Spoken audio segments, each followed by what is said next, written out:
I feel like this opinion is why a lot of women especially fall into toxic relationships with people who have very unhealthy tendencies and then feel like they need to stay because we're just supposed to accept people's flaws and that we're supposed to stay with them while they grow and we should grow together. When people say that in a relationship you're supposed to grow together, that does not mean that each individual is growing on their own and becoming the best version of them. That's something you need to do when you're alone. If you have things that you need to work on about yourself, you're supposed to do that independently. And then when you're at the point where you love yourself truly inside and out, that's when you have room to love someone else. You can't be unhappy with who you are while dating someone else. If you have poor tendencies as an individual, that's going to affect your partner and you won't be able to grow together. If your partner has values that don't align with yours, if your partner has toxic tendencies that affect your stress level, that affect your happiness, you cannot be with them. Maybe one day they'll outgrow those toxic tendencies, but it's not your job to stay with them while they do so. You cannot grow together if that person needs to grow on their own. Just as an example, I used to date someone who had a very strong dependency on marijuana. Not only am I someone who does not smoke, but this was not just a smoking for fun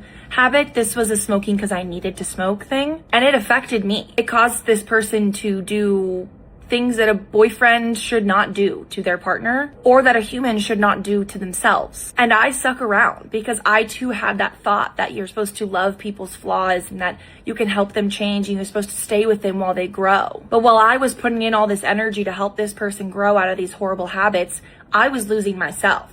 I kept trying to push them up while I was falling down. You will lose yourself trying to force somebody else to find themselves. And you have to remember that self-preservation is not a selfish act. It's okay to put yourself first.